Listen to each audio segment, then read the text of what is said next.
What's going on, guys? You're here with the good Dr. Landon Hale. We're here to light it up, and for everyone else, it's lights out. And we're here with the 3 Count Podcast.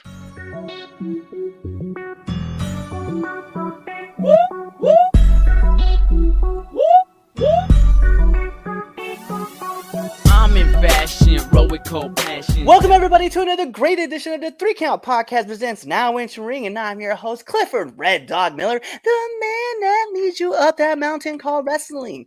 And like every good Sherpa, which by now, our 200th and something episode, you should just do it just like your tribal chief and acknowledge me. But like every good Sherpa, it's never about me. It's about who's entering the ring. So who's entering the ring today? Well, he comes to us from the Wrestling Open, Invictus, Action, Scenic, Chaotic, ESW, TRP, PPW, ASW, and APC. He is the one who keeps people alive by adjusting their spine. He is Landon Hale. What's going on, brother? What's up, man? I'm hyped, dude. I was hyped when we ran into each other up in Massachusetts, and I was like, there's no way that I cannot have this guy on my podcast. I was like, we're going to have this conversation. Absolutely. That was a great intro, too. I mean, I wish that, like, the next time I come out, I have to have you now on my side so that way you give me that intro. That was actually really cool. I like that. I love doing it. It's funny because, like, I did that. Because I love doing, like, these intros and stuff like that. And Trisha Dora, when I had her on the podcast and I did her interview, she said the same thing. I was like, yo, I'm available for bookings. Like, you can always just put me on as your Let's do it. Your personal ring announcer. I love it. Yeah, you're like my personal Paul Heyman. Yeah. Yes. That would be awesome. I definitely will walk around and do that stuff. Actually, there's another dude I know too. He's really good at it. His Corey Cross. He's actually really great at, like, because that's his like idol, right? He idolizes Paul Heyman, and he, like, the way he talks, the mannerisms, like, he's really big into deathmatch wrestling, but he can get anybody over, and he's like very sick with the way he does his promos. I'm always hyped getting ready to talk to him and stuff, and I get energized just by being around him. So it's always just funny to see him. That's awesome. Yo! But like I mentioned, right, we met at the Wrestling Open. We talked to each other at Invictus, right? Let them fight. And man, we just kept this relationship going, and I definitely been hyped about it. So I'm going to ask this question right off the jump. Who is Landon Hale? So Landon Hale is a guy he's born in Pikeville, Kentucky, a very small town of Pikeville, Kentucky. And I say that I'm built from there, meaning like I was born in the hospital there. And it's the largest. So I'm from the largest county in Kentucky. And I live in Harold, Kentucky, or I was born and raised in Harold, Kentucky, a very small town where there's a couple of gas stations, a couple of churches, a drive-through liquor store, one red light. So it's very small town as you can get it. I was born and raised in the Appalachian Mountains. So I'm a country boy at heart. I mean, I may not come across as a country boy, like, not shooting guns or going hunting or anything like that, but, born and raised in the country. So that's me. So grew up. So my dad passed away when I was 7. So I was raised by my mom, majority of my life. And I guess there's a lot of struggles with, I wouldn't say a lot of struggles, but just a lot of hardship when it comes to, like, not having a dad to raise me. And that was one of the things that we bonded over was wrestling before he passed away. And so just being from a small town, it's the small town where, like, you can go out to the town, whether it be like the next town's over, and you just say hey to someone and they know who you are. That's how local it is. And then so went to school in Eastern Kentucky. Fast forward, you go to school in Georgia, where I went to chiropractic school, and I was also trained by a couple of trainers, and which I'll mention them later. And then after that, found my now wife, and now we're up here in Massachusetts because she loves this area, and she was like, I want to move back here. We talked about it, and I gave this place a chance, and here I am in Massachusetts, getting ready for the fall. Well, actually, it's fall now, which is beautiful here. Yeah. And then getting ready for the winter, and just living life. So I'm adjusting people by day and killing people by night. Well, not really killing people by night, but tearing them up by night. 100%. Like, don't let him fool you. That's exactly what he's doing. Because like, I've seen this man in the ring, and he is definitely, like, all over the place, and he's very good at his job. So trust me. Yes. Killing people, getting those victories. That's the better word to say. Yes, I appreciate the love, man. But yeah, just adjusting people by day, breaking their spines by night, and then giving them my card and say, hey, come to the office. I'll take care of you. It's like Britt Baker, but for like adjustments. So, and that's a concept because I think I'm trying to remember. I think it was Peter, or it was someone from Invictus. I don't know if it was Peter Sato or the other announcer. I can't think of his name, but I know they mentioned medical doctor, and I was trying to explain to him that it's not medical because we're not in the medical field, but we're chiropractors, but Right, we are in the doctor field. So you can still have doctor of chiropractic. You can still have doctor of dentistry, doctor of medicine, doctor of right. pharmacist. Like there's a lot that you can do with it, but it is the right term, DC, which stands for doctor of chiropractic.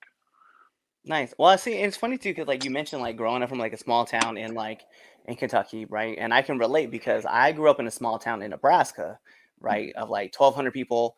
At least you had a stoplight. We had a welcome to Baird on both sides of our sign, right? That's how it was. So I understand like that small town life where like everybody knows you, especially within like not even just like the next town, but like you're talking like 45 to an hour away. Somebody knows you by name and they know about you. And that's always like the craziest part to me is like coming up here. Like I live in Maryland, and then being in Maryland, like I'm like, bro, I don't know how you not know somebody down the road. It's just weird to me. So I guess I never really met strangers. I just meet people like I'm just like, yo, I treat people like I haven't seen them in like forever. And that's where I think that like because like the Southern hospitality and Midwest hospitality is kind of like in a similar sense that we just like talking to people and getting to know them, and we're just like open and friendly about it. But then like we invest in people, and I feel like that's probably like the best because like we want to hear about you, and sometimes like you want to hear those stories. Like when I was living in Georgia, I was actually down in St. Mary's, and I remember like people used to stop me all the time at like the local Walmart and just want to divulge what they learned in church that Sunday, and I'm like, I really don't care. I have to actually get back to my store and open it. But like I don't got time.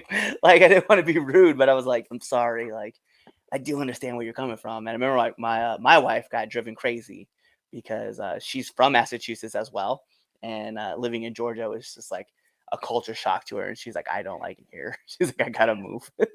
Yeah, and that's kind of like the same situation with me because, again, being in Kentucky for 24 years and then in Georgia for probably about 4 years on that, I'm always used to the South. And Right. it definitely is a culture shock because my wife, she's never been to Kentucky.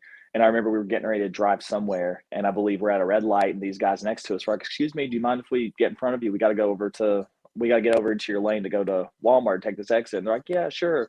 And then my wife's like, "You will never hear that in the Northeast. Like if they roll down their window, it's either to flip you off or to cuss you out." Yeah. That's You know literally what's all it funny? is. When I moved from so when I was in the military, I went from Hawaii to Massachusetts, right? And mind you, I'm from like Nebraska to Texas to Hawaii, then out to Massachusetts. So it was like four different cultures already just mixed differently. And so when I landed, I remember being in Boston, and my mother-in-law was like, "Here, I need you to drive. I don't really want to. I don't feel safe driving in Boston." It's like, "But you're from here. All right, whatever." So anyway, as we get the car, I start driving, and the lady next to me flips off the semi next to me, and I was like, "Oh, I'm home. This is what it feels like to be in the Northeast." Oh my gosh. That's awesome. I love it. I love Massachusetts. Yes. That's awesome. Yeah. So how did you get into the business? That's the other part that I guess we got to figure out. So again, that was one of so when I was watching wrestling, and I've heard from some of my dad's friends that they said that they loved or that he loved wrestling growing up. I've heard from my mom that he didn't watch it till I watched it. So there's different stories on that end.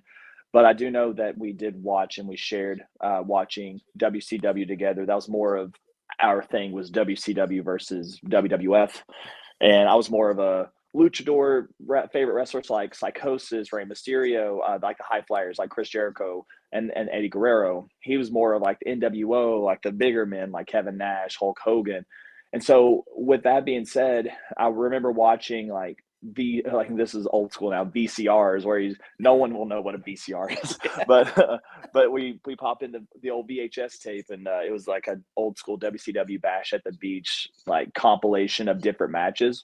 Mm, And I remember that was like one of the things that got me hooked. I was like, this is awesome. And obviously when he passed away, I kind of weaned away from it. And it was just like a traumatic, I wouldn't say traumatic, but it was like a traumatic experience. And And then I remember seeing an ad on, or not an ad, but a commercial on TV. I remember going to a basketball tournament when I was like fourth grade. And I remember seeing the triple threat for the WrestleMania 20 match. And I was like, oh, wow, they still have wrestling. And I see Rey Mysterio pop up. I'm like, that's a guy that I used to look up to. Then I got back into it, watched it throughout, and then it's been on and off, growing up. And in my area of Kentucky, it's not like, the South where you have a lot of wrestling. It's not in like popular like the Northeast. It's a hotbed where like you can go to any like town and it's popping with pro wrestling. Right. The eastern part of Kentucky, it's very known just for TV wrestling. So it's like TNA would come into town, everyone's excited. WWE would come into town, it's exciting. But no one would pay attention to the independent scenes because there's not really much to offer in East Kentucky. And this isn't bashing on it, but there's a lot going on. So I get finished with school. I'm getting ready to, or I guess undergrad. I was getting ready to go down to Georgia, and this was a few months before moving down to Georgia. One of my friends made a post on Facebook, and he was saying like compare two wrestlers, and so I said my two wrestlers, and then after that I kept asking questions and more questions and more questions, and I got to thinking, I'm like, I only have one life to live. Let's see where this takes me. And so I decided to ask him questions because, wrestling, and I mean, I'm sure like we've had experiences, like, and I'm sure a lot of other wrestlers had experiences of wrestling in backyards beforehand, or they've wrestled with like stuffed dolls or stuffed animals or something like that, just pretending like they're their favorite wrestlers. And so I did that when I was little. I'm like, this isn't going to be any different. I just got to be careful, blah, blah, blah. So I texted my buddy and I was like, how do you get into pro wrestling? And then he said, meet me here at this date. And so I did. And this was like July of 2018. So 4 years ago, we go to my buddy's backyard, which he passed away, unfortunately, last year. Rest in peace to him. And and so the ring was set out back. And as I took a back bump, I was like, oh, hell, this hurts, but I love it. And I started wrestling, and it seemed like it was in a video game where you just do random moves all the time. And it felt like I was a kid in a candy store. And so my buddy was like, okay, I really wish I can give you more of the techniques, but I think you should be trained by someone that knows more of their, like what they're talking about. So he sent me to a guy by the name of Mike Sampson, which he used to go by Mike Scarberry. He wrestled for WWF and did like some jobber stuff, like to the Steiner Brothers, to the Hart Foundation. And then I was there for, I think I had 2 training sessions. And so I would drive an hour and a half to St. Paul, Virginia. And it was like in a rinky-dink basement, very old school, like something you'd see like Arnold Schwarzenegger would lift in, because it's like so 1970s old school, like the rust is coming off the ceiling. It's amazing. And it was the old school ring with the spring in the middle. So when we took back bumps on it, it hurt like hell. So we would go through and we'd go through the basics first day. Then the next week goes by, I go through. And so that was like my second training session. So there's a local promotion that I was wanting to wrestle for, and they're doing this like little tournament. In Kentucky, you have to have a wrestling license in order to wrestle, or you have to have a license to wrestle, to ref, anything. So I get to the venue, and the promoter's wife was like, do you have a license? I said, yeah. And she's like, okay, you're going to be a ref tonight. And obviously I'm down, and I get it because, people have their coming ups, like they have to pay their dues with XYZ before they can actually step into the ring. And 2 guys that I'm always going to be thankful for on any podcast is JT Walker and Eric Porter, because without those guys, I wouldn't have made my first start. They set the ring up on time, and they're not very well to like have the ring set up and have like ring time before the show starts. So that time they did. And JT and Eric, they come up to me, they're like, hey, how long have you been wrestling? I was like, I've just trained for a couple of times. They're like, okay, let's get you in the ring and see what's going on, because they needed some extra guys. Went through the basics, very basic stuff, and they see that I was like quick with listening, quick with whatever, and they were like, you need to put him on. So with only 2 training sessions, I had my first 2 matches, because I won the first one, and then I lost the second one. And then from there, I only had 2 more matches, which my third one ended up being for the heavyweight title, because they knew that I was going down to Georgia. So as I came down to Georgia, I looked into different schools. You had like what used to be known as the Nightmare Factory. Used to be One Fall, I think, Right. or something like that. You have AR Fox's school, which I later go to before I came up here. And then you have like a bunch of others. And again, no disrespect to them, but they are all great in any aspect. But just like the training that I had, it's always good to learn from the old school foundation. And that's where I found Robert Gibson. of the Rock and Roll Express. And I trained under him for about 2.5 years. And I remember having maybe a few, I'd say like maybe like 5 or 6 training sessions, because that was during that transition of getting used to the doctorate program, understanding how I can juggle both of them at the same time. So then January comes along, the quarter's done, and I'm like, okay, I can finally go to a show. And so as I show up to a show, the first rule of, one of the first rules of wrestling is bring your gear. Always bring your gear. Luckily, I did. And I stuck out like a sore thumb because none of it matched, but it was fine for what it was. Someone didn't show up, and I ended up being in the tag team championship match. And then the next month's show, I was advertised to be in a tag match. And coincidentally enough, my tag partner was out. My opponent's tag partner was out. So it was a singles match for the tag team titles. And I remember I invited like my class, and like 20 of there's like 100 and some of them that I don't really talk to, but like of them all, like 20 or 30 of them showed up to support. And I was nervous, and I had my singles match, and we go on, I lose, but I go to the back, and it was that aha moment that this is something that clicked to me. And then Robert comes to the back, and he gives me a hug. He's like, great job, kid. I'm so proud of you. And then from there, it's just been skyrocketing, which I remember last year in May, the school shut down because someone else bought out the building. Mm. And then so after that, he stopped training and stuff like that. We still talk to this day, but I looked into AR Fox's school, and I swung by, and he was like, yeah, you're more than welcome to train here anytime. And, AR Fox took me under his wing a little bit. And then now I'm up here, and I'm training under Chase Del Monte and those guys at New England Pro Wrestling Academy in North Andover, Massachusetts. Yeah, so that's a lot of cool schools that you get to be like in touch with, and a lot of cool people that you get to work with, right? Because like Robert Gibson, honestly, everybody's going to talk about him because they just know he's legendary, right? King of the hot tag, right? That's what my trainer refers to him as. And Oh then yeah. and then AR, of course, like we've had a couple of his students on and talked to him about their school and stuff like that. So yeah, you're like obviously like hitting all the right places, and that's cool though, and it's an interesting journey to just be able to travel different places. And obviously you're picking up and moving, but then you're still learning from everybody. So that's definitely pretty badass. One of my favorite questions to ask every person that comes on this podcast, right, is what's the worst bump you've taken? Ooh, the worst bump that I've ever taken.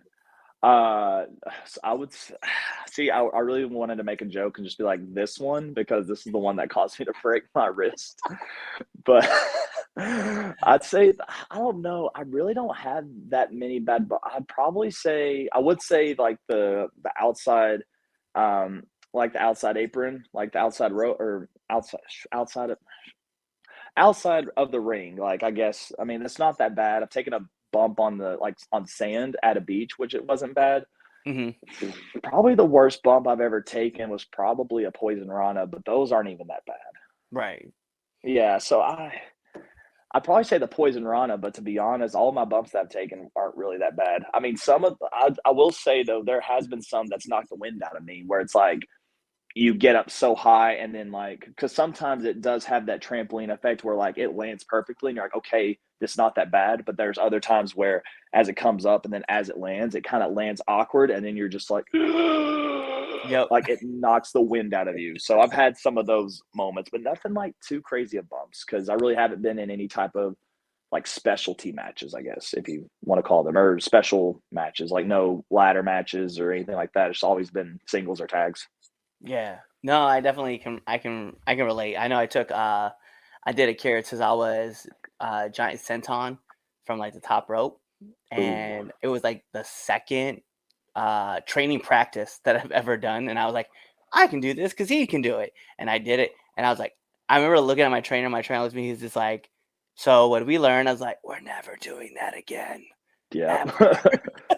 Never in a million I was years. like, I learned a valuable lesson that day. Yeah. Yo, so this is kind of the cool aspect of our conversation, right? Because like I'm a certified personal trainer. Obviously, you're a doctor, a chiropractor, right? You're fixing everybody's spines, but the more important part of the conversation is about taking care of yourself, not just like inside the ring, but also outside the ring, right? Because we take a lot of bumps. There's no secret that wrestling is taxing on the body, but as far as like getting in and getting checked up and like making sure that everything's just kind of functioning right, and just like whether we want to work on our strength side or we just want to get stuff popped and just get that release in our body. How important is it to like get in and see someone to help you, stay in line? It's always important because when and I'm gonna ask you a question. So when you think of and this is an honest question, there's no like harsh feelings or anything like that. But when you think of chiropractic, what do you think of? What's the first thing that comes to your mind? Oh, Doctor, was it Bo Hightower, my man with the giant sledgehammer?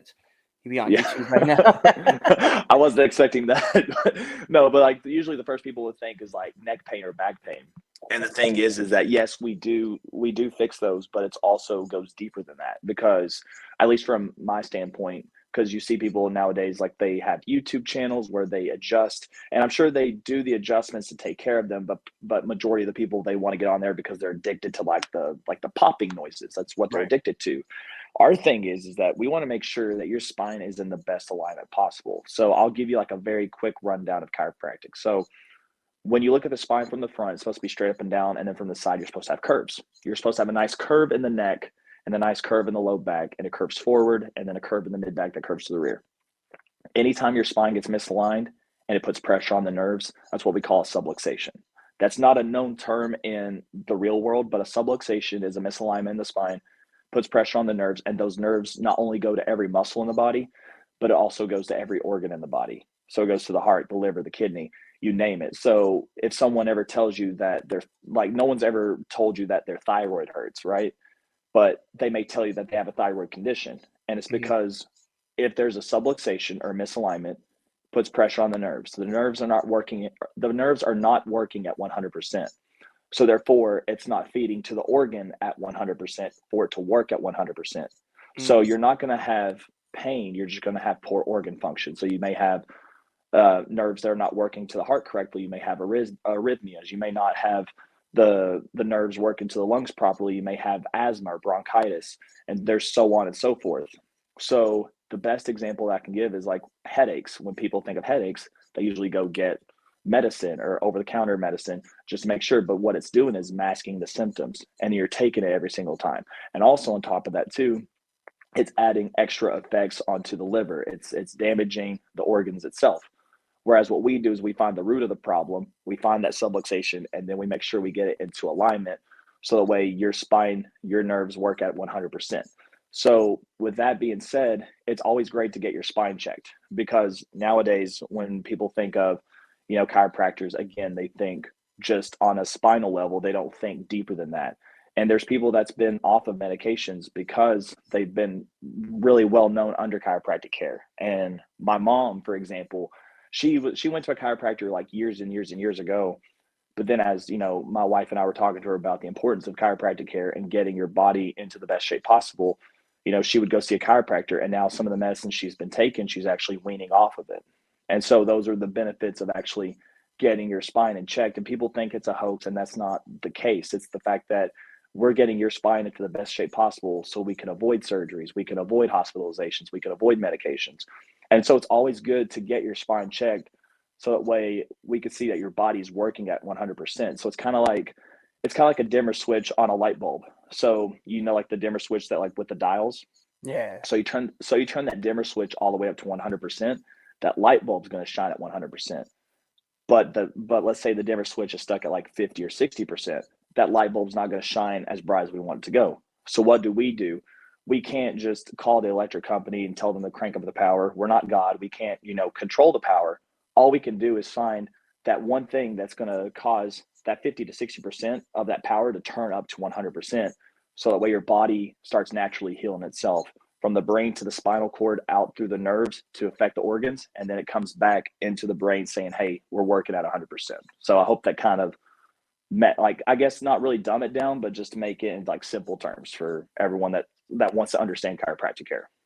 No, and that's important. It's just like, obviously, like how you just said, right? Proper alignment of the spine, right? We want to make sure that everything's working at 100%. Because I think what a lot of people get too is like when someone says like they have a personal trainer, right? People are just like, oh, you just want someone to make you work out.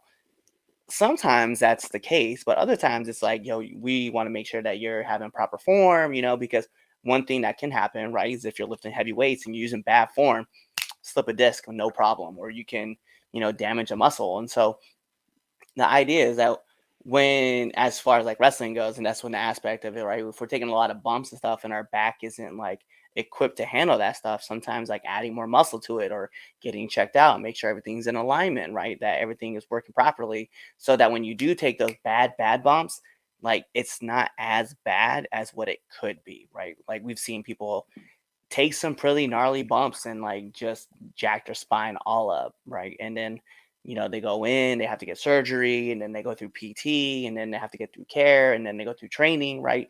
And you're trying to fix and get all their stuff back into the best condition that they can get, right? I think a person I think of all the time is I don't know if you remember the receiver, Chicago Bears. I think his name was like Johnny Knox, right? Mhm, Took a really bad hit. And he was diving in, and the other guy was coming in, hit him from the front, and just folded him back. And mhm. now he's obviously no longer in the league, right? Best Godspeed to him too, because I know he's still working on a bunch of nerve damage. But it's like, he talks about all the time, like he's going through acupuncture, he's going through chiropractic care, he's going through PT, he's got his own personal trainer.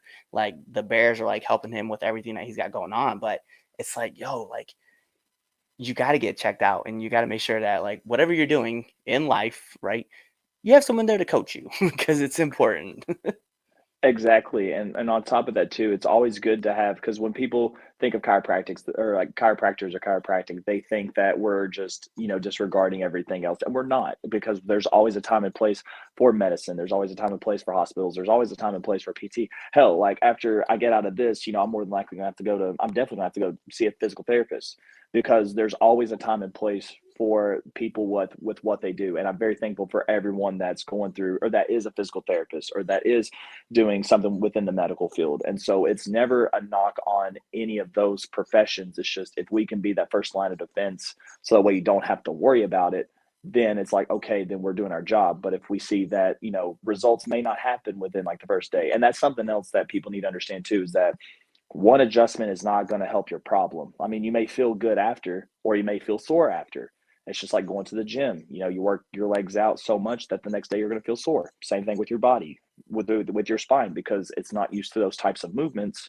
That you're like, okay, my body isn't used to this, so I'm going to feel sore the next few days, and that's going to happen. But you will see the results, and it's kind of like putting braces on teeth.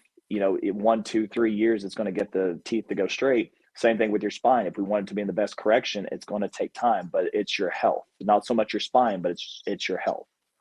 Yeah, I remember reading a story, or it wasn't a story, it was on a video. I think Hightower had it on there. This dude who had this gnarly alignment from his neck, like it was just bowed out, like a serious bow. And throughout time, like you could see, like I think he came in like every week, but like from like the first video they had where he was like curved, you could see like he was starting to straighten out. And he even said it himself. He's like, I can actually lay down in my bed. That was like the Mhm. craziest thing for me to hear because I was just like here. And he's like on my back instead of like on his side. I was like, that was one of the craziest things to me. I was like, dang, dude, like you could see like throughout time like he was getting worked on. It was cool. But I definitely want to throw some props because I know that's what your field is, and I'm like, yo, like we got to talk about like how good and how much time it takes to actually get everything together and in line. Because you see videos of people getting popped, and it's almost like I don't know. Sometimes some people fantasize it and to make it seem like it was like instant results, and we know that's not the case, especially when it goes to whether you're in the gym, because obviously no person goes into the gym one day and then is like obviously able to like bench press 400 pounds, right? That's just not a thing. It Right. takes time. So definitely I appreciate the fact that you're able to come on and talk to us a little bit about, hey, yo, like when you go there, it's not an insecure. Just give it time and work with it. Absolutely. And if there's anyone out here that's listening to this once it gets aired, I'm more than, feel free to shoot me a message about chiropractic care and, I'll be able to, give the best answer possible for you. And it's going to be a very straightforward answer. So if anyone that has any questions about chiropractic care, feel free to message me. I'm open to anything. Bet. Don't worry, we'll put those plugs at the end of the show. You guys don't need them right now because we're gonna go into our next thing. What's the hardest lesson you've had to learn being in the business? Hardest lesson I've learned being in the business is take your time, slow down, and listen. Because out of the 4 years that I've been wrestling, it seems like it's everything isn't going to come to you all of a sudden. And it may happen to some people, but I also am a firm believer in God, which it's not for like the people like if you believe in whatever, but I'm just stating my beliefs is that I'm a firm believer in God where it's like if you take your time with everything, it's gonna, think great things are naturally gonna come to you. So you may have so like for example, you may have someone that's been in the business for 10, 12, 14 years and they're finally, getting that big TV spotlight versus someone that's been in it for 2 or 3 years and they're busting down doors and they're on AEW, they're on WWE, doing stuff like that. Go at the pace that's gonna be beneficial for you. And I think this may be a sign that like, hey, like I'm getting all these good bookings, but also it's good to slow down and not overthink things and the time will come for you. So I think that's again, I've learned that the hard way as well is that you need to take your time when it comes to like, wrestling. Again, you can be the weekend warriors where you have like the Thursday, Friday, Saturday, Sunday, Monday bookings of like, traveling on the road. And that may be for you. It's also just making sure that you understand again how your body is going to handle all of that, making sure that it's the better booking for you. It's if it's for the right reasons, then take those bookings, but you also need to learn how to like slow down with it, take your time with it, and understand that hey, if it's not working out in my favor, like if promotion A doesn't want me, promotion B doesn't want me, it's fine. It's always good to be rejected because it's kind of like, you need to have that time and place that's going to be valuable for you and it's going to value you later on in life. But then maybe promotion C may come along and it may help benefit you to promotion D, promotion E, and then maybe go back to promotion A and promotion B. So it's always about taking your time and not rushing the process. Yeah, and that's the one thing I think I look at too is like I know like I've been able to be at a bunch of different promotions and learned a lot from a lot of different places. But the one thing I definitely look forward to now is because and I understand like look I'm making no secret, all right. I'm 37, I'm older, right? But I definitely tell people like look, I look for places that are going to invest in me as well. Like whether you want to put me in like you want to use me here, use me there, whatever is cool. I'll do whatever it takes if you guys want me to just be there to start with. But after a while, like if you're not investing in me, you're just kind of like, no disrespect, but you're kind of wasting my time because like I have goals and admirations of places I want to be, and I'm not going to be that 21-year-old kid who I can hang around in one promotion for 4 or 5 years and be like, hey, bet, like look at me, like I finally got my first shot at a championship, and I'm like, listen, like I don't want to run that. I was like, I'll be loyal to you. I promote every freaking show that I have that comes on board. But I also understand that where I want to get to, I just can't sit around and wait all day. So it's like being patient is definitely important, but it's also knowing that if the company is not going to take you at face value or invest in you, like it's okay to leave. There's a million places to work. Like you can just go. Yeah, 1,000%. And again, it's again like I was stating, it may not be the right time for you as well, because Exactly. like there may be because like I've had a promotion. I'm not going to name drop in this scenario, but like I've had a promotion where it's like I've reached out to them. They're like, okay, we may think about you for later, and then you fast forward like a year and a half later, and again, it could be the experience level, it could be like how you're traveling, how you're doing with working with others, and it's like okay, now they've finally given me a shot and it's like worth it in the end where it's like okay, they're actually taking good care of me. And so again, it's and like you were saying, if they don't take you with face value, it's okay to go somewhere else until they're like hey, we may want you. I've had a promotion where it's like I've reached out to them multiple times where it's like just updating and checking. It's always good to update and check until they give you kind of like the hint that's like stop bothering me kind of. But and I mean I'm sure that's everybody too. And again, promoters, they get busy, they get backed up with people that's wanting to be on their shows. But then you have like some people, they may reach back out like, hey, we're interested, send us your stuff, we actually have some spots. It's like cool. So that's when you put your foot in the door, and that's when you say, hey, here's what I can do. I like that too. And the one thing too is like when that door opens up and just obviously, like this is something that we'll talk about too, because when we talk about giving advice to like up and coming wrestlers, just be grateful. right? Like that's the top thing that I'll tell people is like just be grateful because like they don't have to open that door to you, but even when you do, like make sure like you're grateful, say what's up, always thank the promoter for the opportunity that they just kind of gave to you, and then hey, show them what you can do, and then take off from that point because I think that's important. Is that a lot of people get in and they kind of act like, well, they owe me. It's like, no, not really. There's 1,000 you. There's only really one of their business, right? So that's why I always make sure you just show gratitude, but also, have fun too. Like it's important.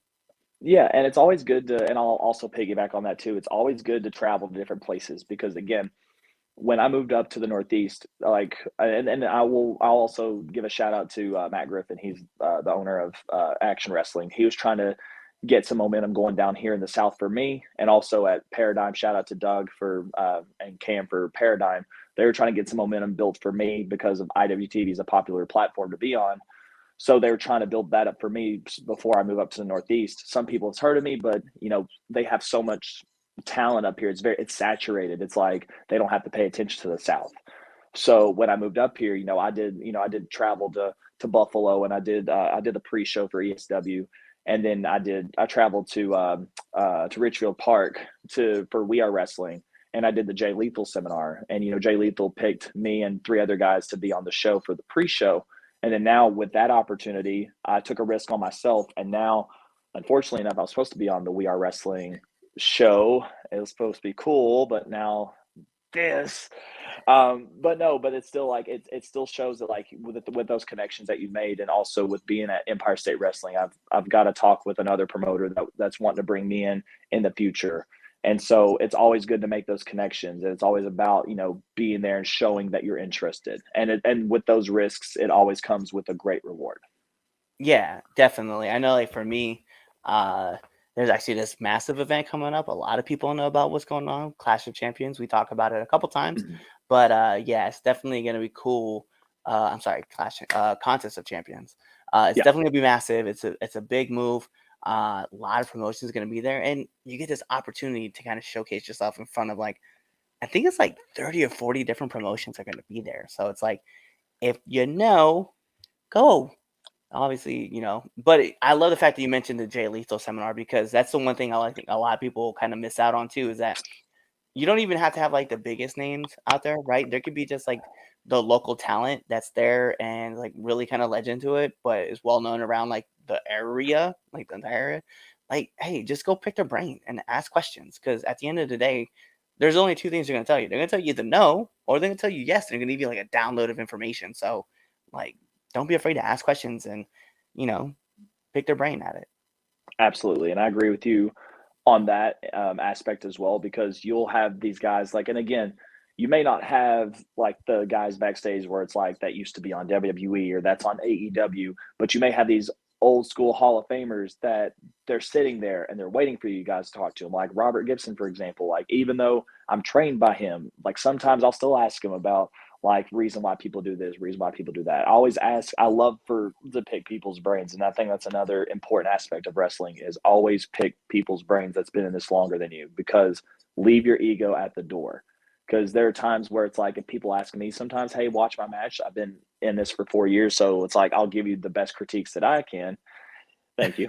but then there's other times too where people just throw in their the people will throw in what they want, and it's because they care. Like for example, a shout out to Rob Killjoy. Like during the Jay Lethal seminar, like there's times where like we understand all this, but Rob's there to help me. Or if it's a match, Rob's there to help me. And so those are always good veterans to have in the business that's willing to be like, hey, I want to help. I'm not just saying it just to, boost my ego, but I want to say this to help you get better because they want to see you do well in life. And those are the best type of people to pick your brain at. Yes, definitely. Yeah. Listen, so you've been around a lot of different locker rooms. All right. So I just need one do and one don't of the locker room. Okay, one do, make sure that you shake everyone's hand. Make sure that you because again, it's even though it's wrestling, it's a business. We want to make sure that we go around, we shake people's hands, we say hi, nice to meet you, even though we may have seen them before, or if you have, if they're friends, hug them, whatever. but always be cordial, and always, thank everyone for what they're doing, because even from the wrestler that you're wrestling with, the ref, the promoter, hell, the sound guy, you want to be able to be appreciative for the times that you are there. Do not leave your trash in the locker room, because they've spent so much money on the building. They've spent so much time to take care of the talent. If they're taking care of you, then you better take care of the space that they've given you, because without that, you wouldn't have been there. So it's that they're taking not just a wrestling standpoint on you, but again, it's a business. They want to take a personal standpoint on you. How well do you take care of the locker room? How well do you take care of your stuff? Like when it comes to like where, like if it's a chair that you sit in, like they want to see how well, like how professional you are. And that's the professional wrestling port.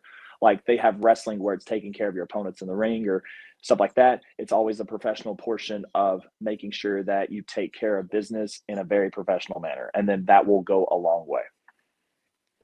Yeah, I agree 100%. Especially shake hands and then clean up after yourself, and then just don't be a pig. Like it's just simple. Like, don't do Don't that. be a pig, and don't be an asshole. I That mean, those, you can have, like, I mean, some people may be assholes, but like there's some people that they'll still show signs of respect, and that's fine. That may just be their personality, but just don't, again, leaving your ego at the door.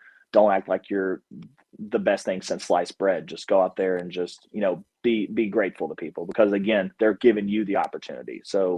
Don't don't have that bad reputation. that well, listen, those are all my heavy hitting questions, but we do got to get into the second best. See, we're just gonna change it. We're gonna get into the best segment of the Three Count Podcast, right? And you're probably wondering, like, what was the first? It was actually the Red Dogs Power Rankings that you can find sometimes on our debate show, but that just really hasn't been a thing lately because it's just kind of missing out. But this is the Three Count Podcast, 10 count questions, and Mr. Hale, this is how it works. I'm gonna fire off 10 questions at you, rapid fast, and whatever your answer is, that's your answer. Sounds good. I'm ready. I'm not ready, but I'm ready in a not ready sense. All right, well, let's put on the imaginary timer for added pressure. Bing! And in the words of Mike Goldberg, here we go. SmackDown or Raw? Raw. Favorite movie? You put me on the spot. Dumb and Dumber. I like it. I like it. Android or Apple? Apple. Favorite cartoon? Family Guy. Do you like being popped or popping others? As far as getting cracked. Oh, I thought you were saying like wrestling. Nah. Popping others. Okay. Favorite actor? Ryan Reynolds. Marvel or DC? Oh, yeah, just take me with that one. Shit. Marv. I'm a big fan of Batman. Shit. I'll say DC just because I'm a big fan of Batman. So DC. Okay. Favorite podcast? The Three Count Podcast. Duh.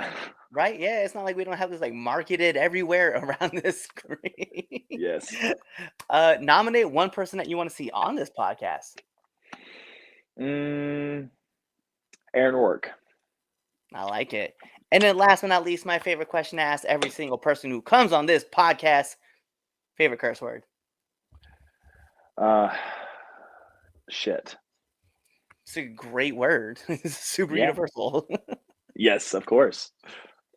Listen, so those are all my heavy hitting questions. So the last thing I need from you is to let our listeners and our viewers know where they can find you. All right. So are you talking like social media? Are you talking like Yeah, wrestling, both? social media. Social media. Okay. Social media, you can find me on YouTube, which I'm trying to get better with my YouTube account, but you can see a lot of my top matches on there. And I always mention this as well. I do have a Facebook like personal page, and also have a Facebook fan page. So again, I try to keep a fine line between fans and then, my friends. So just out of respect, if you don't mind hitting the like button on the Facebook page, that'd be great. You can also find me on Instagram at Landon Hale 3. You can also find me at Twitter at HaleYeah3. And then you can also, I just dropped a new merch on, or I dropped new shirt. There we go. On Pro Wrestling Tees, prowrestlingtees.com/Landon Hale. And you can get your new the Good Doctor shirt. And I believe that is it. Well, there you go. He gave it a handles. He told you where you could find him. Here's the thing, all right? Like every great part of a wrestling match, we got to take it home. Because this is the 3 Count Podcast presents Now Entering, and I'm your host, Clifford Red Dog Miller, the man that leads you up that mountain called wrestling. And like every good shepherd, which I'd like to think I am, it's never about me. It's about who's entering the ring. And who's entering the ring? You see him right there, the good doctor himself, Landon Hale. And you guys know what to do. Tune in to the next episode and be there, or you're legitimately following us on all of our social media platforms. You're even buying our tea on ProWrestlingTees.com/the 3 Count Podcast. You're subscribed to all of our YouTube channels. You're subscribed to all of us and following us on Spotify as well as Apple Podcasts. You're even telling your friends about us. You're commenting. You're sharing everything that we have. You're doing all this cool stuff, or you're really just kind of waiting for this episode to end. You're waiting for the outro, and then you're choosing another episode to listen to. Peace. What's going on, 3 Count Nation? I'm Clifford Red Dog Miller with the catchphrase. But what I really want you to do right now, go to twitter.com, right? Go over there, find us at the 3 Count _ pod, give us a follow, give us a like, give us a comment. We want to talk to you guys. Go to IG at the 3 Count pod. Give us a like, give us a follow, leave us a comment. We want to interact with you. Go to youtube.com, give subscribe, turn the bell on, turn the notifications, leave a comment. We want to talk to you. Go to anchor.fm/the 3 Count Podcast, and in there, you can leave us a message, and we will talk to you. Basically, what I'm trying to tell you is that we want to talk to you. We want to have fun with you guys, and we love listening to what you guys have to say. Also, one thing I need you to do for me, the 3 Count Podcast also has merchandise. Oh! At ProWrestlingTees.com/the 3 Count Pod. Please go buy our t-shirts. We love you guys, and we hope you love us too. So show us some support, please.